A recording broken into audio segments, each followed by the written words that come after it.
Olá pessoal, vamos dar continuidade à leitura da Apologia de Sócrates, um dos livros mais importantes da história, escrito por Platão, que é um relato dramático, verdadeiro, dos últimos momentos de Sócrates, da sua defesa, diante de um tribunal e depois da sua conversa com seus discípulos antes de morrer, já envenenado pela cicuta. Importante vocês entenderem um pouco sobre essa obra, né? Ela, além de ter sido escrita pelo Platão, que acaba sendo um discípulo de Sócrates, existe uma outra obra escrita por Xenofontes que conta também isso. Esse livro que eu estou lendo do Platão, ele teria sido escrito imediatamente após a morte de Sócrates. Tem gente que diz que Sócrates sequer existiu, mas é pouco provável que um homem desse porte, que tenha deixado tantos ensinamentos, de fato não tenha existido.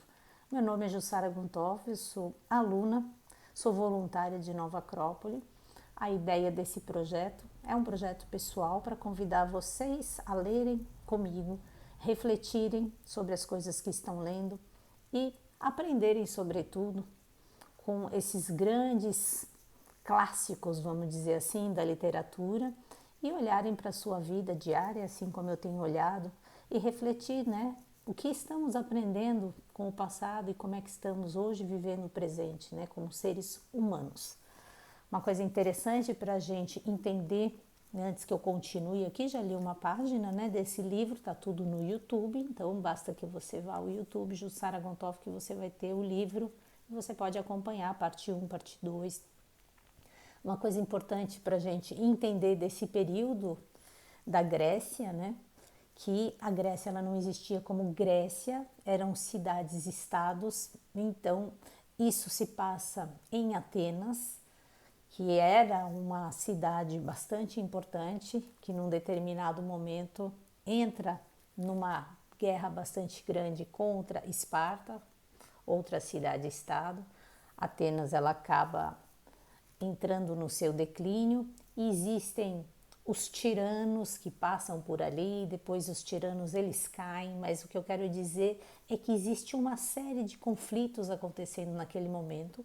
Sócrates, ele era um filósofo e também guerreiro, ele lutou em diversas guerras, disse que ele lutava mesmo como ele era muito grande, que ele lutava com o seu corpo ali na artilharia pesada, que claro era feito corpo a corpo naquele momento, recebeu condecorações, o que significa que um filósofo não é necessariamente, como muitas pessoas pensam, aquela pessoa que fica só ali em praça pública pensando, né?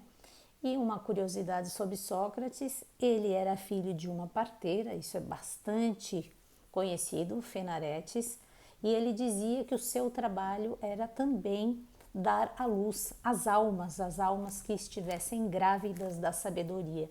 E o seu método era um método de ir para as ruas, de ir para as praças e através do seu diálogo, da sua conversa, fazer provocações às pessoas para que as pessoas pudessem estar refletindo aquelas suas verdades, né? E aí vamos falar um pouquinho mais sobre isso na sequência. Então vamos continuar o livro da onde eu parei, na primeira página. Vamos lá. Sugiro para você, se você está começando agora, que você volte, claro, para que você possa pegar esse livro desde o início. Então eu li a última frase que foi o seguinte: sabei de fato ser hoje a primeira vez que compareço diante de um tribunal e vou mais de 70 anos. Eu quero dar só mais um parênteses. Como é que funcionava a democracia neste período? Nesse período existia, vamos dizer assim, um conselho.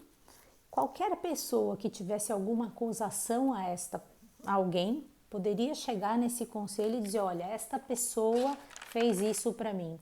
E aí a pessoa tinha que ir perante um tribunal, claro que eu estou resumindo isso, né?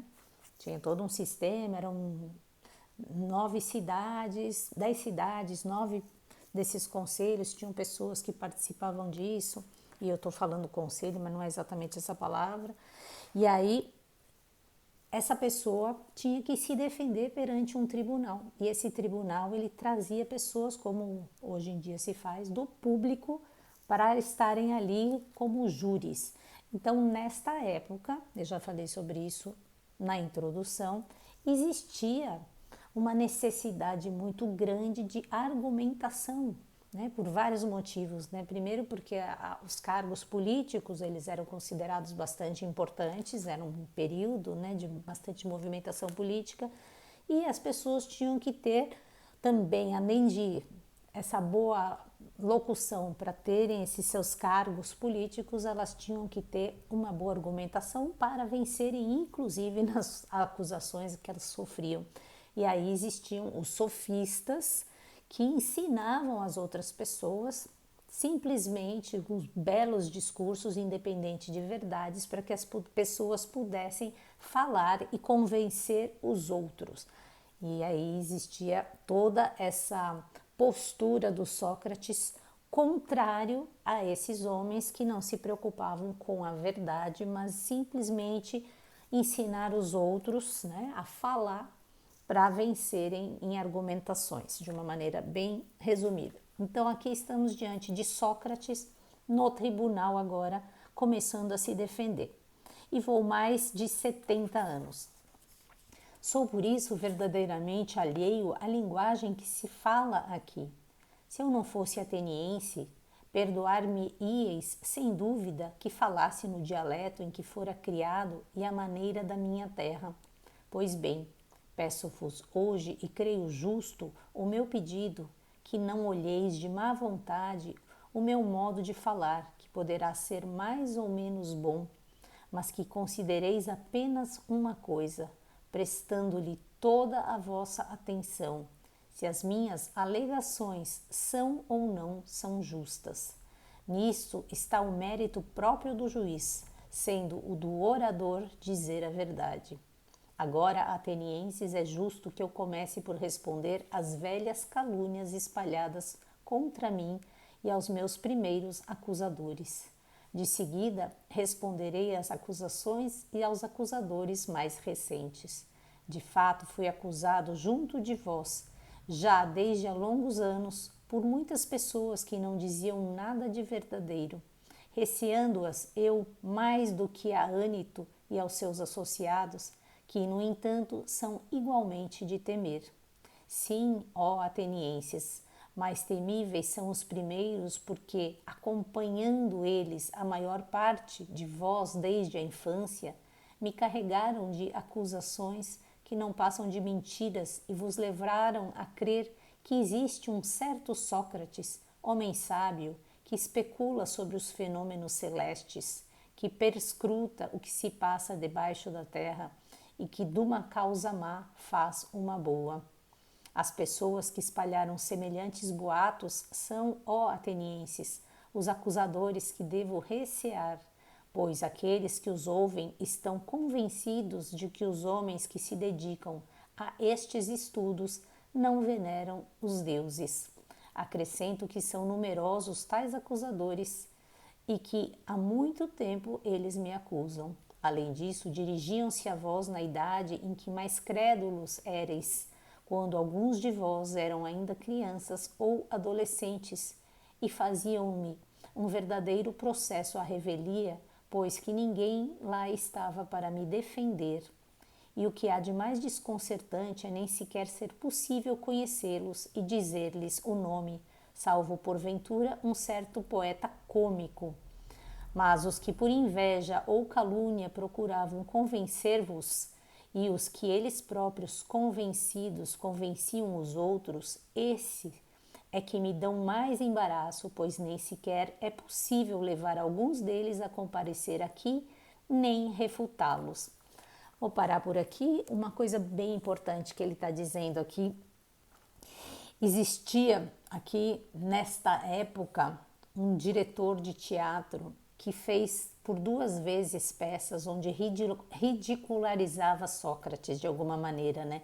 Uma delas, inclusive, disse, né, que esse diretor, desculpa, é o Aristófanes, diz que o Sócrates, inclusive, estava na plateia na primeira peça, mas ele não levou muito a sério, né, aquela ridicularização, ele foi chamado até de sofista dentro daquela peça, diz que ele não deu bola e não levou isso muito a sério, mas essa acusação pelo Aristófanes, ela continua mais para frente, né, acontece mais uma peça anos depois, onde eles colocam o Sócrates. Sócrates incomodava muita gente, por quê, né? Sócrates, ele teria ouvido, né, que o oráculo de Delfos, que era muito famoso pelos quais, né, as pessoas iam lá perguntar para os deuses, vamos dizer assim, para as pitonisas, as questões importantes, disse, né, que o oráculo de Delfos teria dito que Sócrates era o homem de maior sabedoria.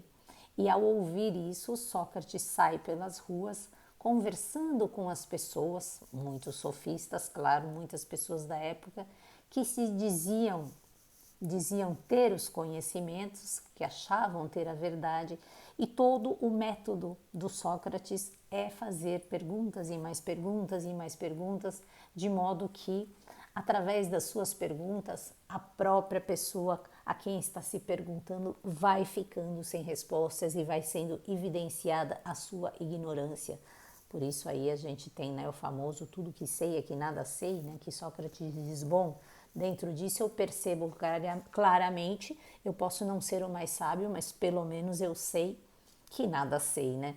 Então aqui, nesse pedacinho que eu acabo de ler, ele está dizendo, né, de injúrias que ele está sofrendo, que ele vai dizer a verdade, que sim, ele tem esse compromisso com a verdade, ele tem esse compromisso, né, com a busca da verdade, com a filosofia, e ele já chama a atenção aqui de que não existem os seus caluniadores no próprio local, né?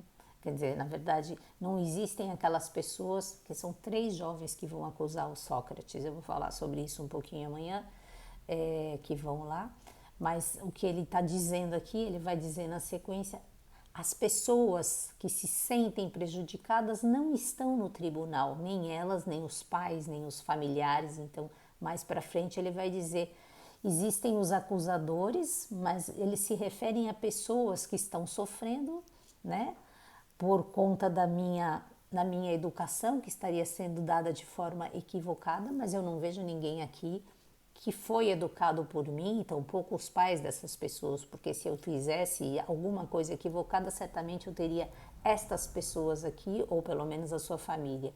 Ele vai dizer mais para frente isso, né? Então, basicamente aqui a gente vai, a partir de agora, né, começar a ver toda essa defesa que está sendo feita muito por inveja, por calúnia, como está aqui no próprio texto, e vamos ver como é que ele vai encaminhar, então, toda essa discussão, todo esse uso da razão para fazer essa defesa pela verdade. Tá bem? Espero que vocês estejam lendo. Um livro como esse requer que se leia e que se leia novamente, né? Tem muitas coisas aqui e é fundamental que vocês estejam lendo, acompanhando desde o início, que pegar do meio para o final fica bem difícil a gente poder acompanhar, tá bom, pessoal? Então, acho que é isso por agora. Beijos para vocês e até amanhã, se Deus quiser. Bye, bye.